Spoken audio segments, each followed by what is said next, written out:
मन अति सुंदर में आया बहुत बड़ा झमेला, क्योंकि दादी का प्लान हुआ फेल। दोस्तों, हुआ कुछ ऐसा कि दादी की चाल दादी पर ही भारी पड़ गई। दादी एक तांत्रिक के पास गई थी और वहां से कुछ ऐसा रहस्यमयी सामान लेकर आई थी जिससे वह राध्या की अक्ल और याददाश्त को 10 साल पीछे भेज देना चाहती थी। दादी को विश्वास था कि अगर राध्या मानसिक रूप से 10 साल पीछे चली गई तो वह फिर कभी मित्तल परिवार में अपनी जगह नहीं बना पाएगी। लेकिन किस्मत ने ऐसा खेल खेला कि जिस टोटके का असर राध्या पर होना था वह उल्टा पूरे मित्तल परिवार और खुद दादी पर ही हो गया। अगले ही दिन सुबह जब सबकी आंख खुली तो किसी को समझ नहीं आया कि उनके साथ क्या हो रहा है। सबके व्यवहार, यादें और सोच मानो 10 साल पीछे चली गई थीं। सबसे बड़ा झटका तब लगा जब घर में मौजूद एकता और दिव्यम की शादी की तैयारियां दिखाई देने लगीं, जैसे समय सचमुच 10 साल पीछे लौट गया हो।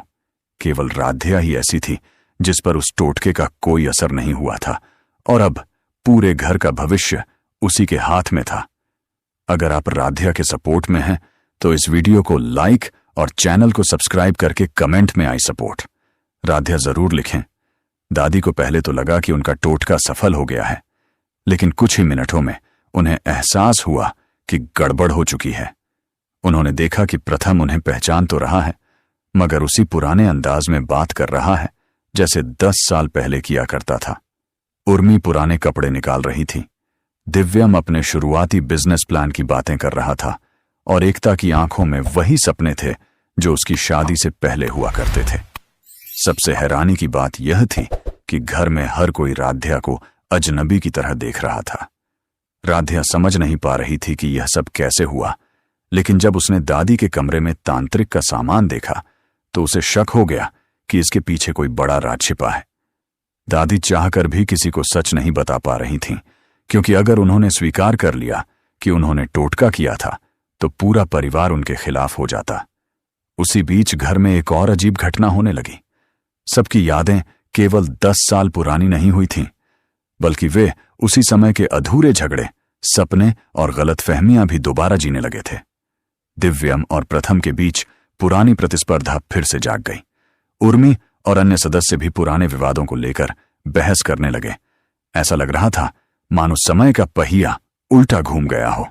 राध्या ने सबको समझाने की कोशिश की कि वे वर्तमान में हैं, लेकिन कोई उसकी बात मानने को तैयार नहीं था। हर कोई उसे झूठा समझ रहा था। दादी अंदर ही अंदर घबरा रही थीं, क्योंकि उन्हें समझ आ गया था कि अगर यह सिलसिला नहीं रुका तो मित्तल परिवार पूरी तरह बिखर जाएगा। इसी दौरान घर में एकता की शादी की रस्में शुरू हो गईं। परिवार के लोगों को सचमुच लग रहा था कि शादी होने वाली है। एकता खुद भी उसी मानसिक अवस्था में थी और वह अपनी शादी के सपने देखने लगी।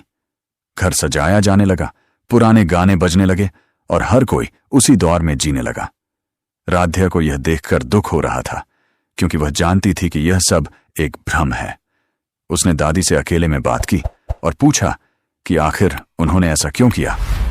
पहले तो दादी ने झूठ बोला, लेकिन जब हालात बिगड़ते गए तो उन्होंने रोते हुए स्वीकार कर लिया कि वह राध्या को कमजोर करना चाहती थी।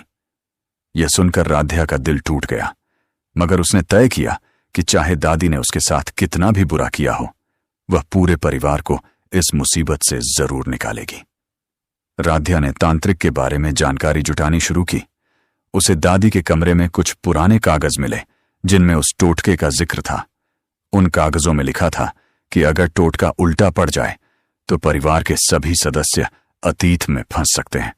साथ ही यह भी लिखा था कि इस प्रभाव को खत्म करने के लिए परिवार को अपने जीवन की सबसे बड़ी सच्चाइयों का सामना करना होगा। राध्या समझ गई कि केवल मंत्र या पूजा से काम नहीं चलेगा। हर व्यक्ति को अपने भीतर छिपे डर और झूठ का सामना करना पड़ेगा। यह काम आसान नहीं था, क्योंकि पूरे परिवार की मानसिक स्थिति बदल चुकी थी। सबसे पहले राध्या ने प्रथम को सच बताने की कोशिश की। उसने उसे उनकी शादी की तस्वीरें दिखाईं, भविष्य की घटनाओं के बारे में बताया और उन पलों को याद दिलाया जो केवल वे दोनों जानते थे।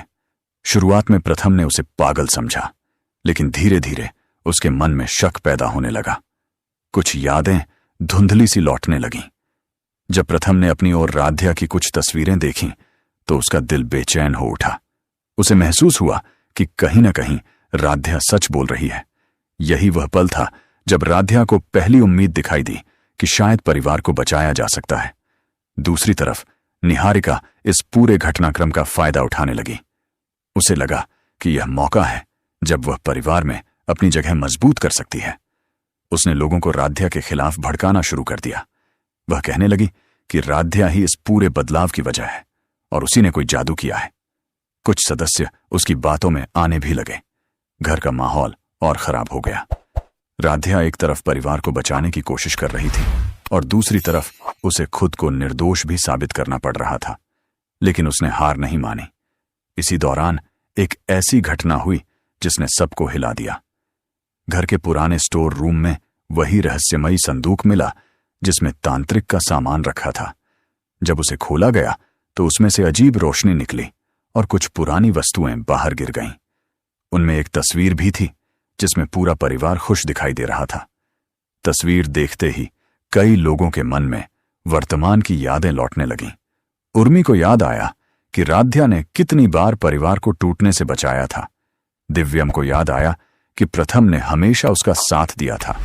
यह बदलाव छोटा था लेकिन बहुत महत्वपूर्ण था। दादी अब पूरी तरह टूट चुकी थी। उन्हें एहसास हो गया था कि उनकी नफरत ने पूरे परिवार को संकट में डाल दिया है। उन्होंने पहली बार सबके सामने अपनी गलती स्वीकार करने का फैसला किया। हॉल में सभी को इकट्ठा करके उन्होंने रोते हुए सच बता दिया कि वह राध्या को नुकसान पहुंचाना चाहती थी और उसी वजह से यह सब हुआ।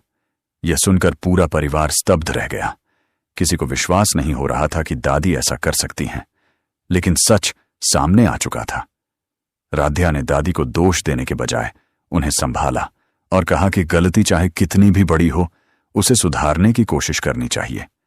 दादी की स्वीकारोक्ति के बाद परिवार के सदस्यों के अंदर छिपे पुराने दर्द भी बाहर आने लगे। दिव्यम ने माना कि वह हमेशा प्रथम से जलता रहा था। उर्मी ने स्वीकार किया कि उसने कई बार बिना सच जाने फैसले लिए। एकता ने माना कि उसने कई मौकों पर राध्या को गलत समझा। जैसे जैसे लोग अपनी सच्चाई स्वीकार करते गए, टोटके का असर कमजोर होने लगा। घर का माहौल बदलने लगा और लोगों की यादें धीरे धीरे वापस आने लगीं। ऐसा लग रहा था कि परिवार सच के रास्ते पर लौट रहा है, लेकिन संकट अभी खत्म नहीं हुआ था। तांत्रिक अचानक मित्तल हाउस पहुंच गया। उसने बताया कि टोटका पूरी तरह खत्म करने के लिए आखिरी परीक्षा बाकी है।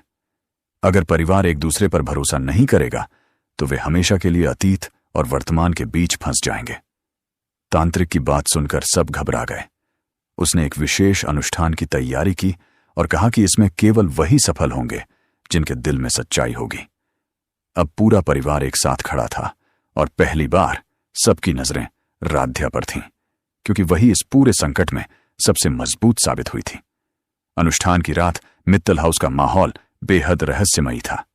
चारों तरफ दीपक जल रहे थे, मंत्रों की आवाज गूंज रही थी और परिवार के सदस्य एक घेरे में बैठे थे। अचानक तेज हवा चलने लगी और ऐसा लगा मानो समय फिर से बदल रहा हो। सबके सामने उनके जीवन की सबसे कठिन यादें उभरने लगीं। किसी ने अपने डर देखे, किसी ने अपनी गलतियां और किसी ने अपने अधूरे रिश्ते। यह परीक्षा मानसिक भी थी और भावनात्मक भी। राध्या ने सबका हौसला बढ़ाया और किसी को टूटने नहीं दिया। जब अंतिम क्षण आया तो दादी ने राध्या का हाथ पकड़ लिया। उनकी आंखों से आंसू बह रहे थे। उन्होंने कहा कि जिस लड़की को वह हमेशा कमजोर समझती थी, वही आज पूरे परिवार की ताकत बन गई है। राध्या ने उन्हें माफ कर दिया। उसी पल एक तेज रोशनी पूरे कमरे में फैल गई। सबकी आंखें बंद हो गईं। कुछ सेकंड बाद जब रोशनी गायब हुई तो सब कुछ सामान्य लगने लगा। लोगों की यादें वापस आ चुकी थीं। वे फिर से वर्तमान में लौट आए थे। टोटका आखिरकार खत्म हो चुका था। अगली सुबह मित्तल हाउस में एक अलग ही सुकून था। हर कोई सामान्य जीवन में लौट चुका था। एकता अपनी वास्तविक जिंदगी में वापस आ गई थी। दिव्या और प्रथम के रिश्ते सुधर चुके थे और उर्मी भी पहले से ज्यादा समझदार हो गई थी। दादी ने पूरे परिवार से माफी मांगी और वादा किया कि अब वह कभी किसी के खिलाफ ऐसी साजिश नहीं करेंगी। परिवार ने उन्हें माफ तो कर दिया, लेकिन इस घटना ने सभी को एक बड़ा सबक सिखा दिया था कि नफरत और ईर्ष्या हमेशा विनाश का कारण बनती है। कुछ दिनों बाद जब सब सामान्य हो गया तो राध्या अकेले बैठकर उन घटनाओं को याद कर रही थी। उसे यकीन नहीं हो रहा था कि एक गलत इरादे से शुरू हुई साजिश ने पूरे परिवार को कितना बदल दिया। लेकिन शायद यही इस कहानी की सबसे बड़ी सीख थी। कभी कभी मुश्किलें लोगों को तोड़ती नहीं, बल्कि उन्हें एक दूसरे के और करीब ले आती हैं। मित्तल परिवार भी अब पहले से ज्यादा मजबूत हो चुका था। दादी ने भी समझ लिया था कि परिवार को बांध कर रखने की ताकत प्यार में होती है, नियंत्रण में नहीं। इस तरह दादी का प्लान पूरी तरह फेल हो गया। जिस टोटके से वह राध्या को 10 साल पीछे भेजना चाहती थी, उसी ने उन्हें और पूरे परिवार को अतीत में धकेल दिया। लेकिन आखिर में जीत सच, भरोसे और परिवार के प्यार की हुई। राध्या ने न केवल खुद को निर्दोष साबित किया, बल्कि पूरे मित्तल परिवार को टूटने से भी बचा लिया। और यही वजह बनी कि मन अति सुंदर की इस कहानी में सबसे बड़ा झमेला आखिरकार सबसे बड़ी सीख बन गया। इस कथानक की प्रेरणा में पारिवारिक रहस्य, साड़ी वाले विवाद और घर के भीतर पैदा हुई गलतफहमियों जैसे तत्व शामिल हैं।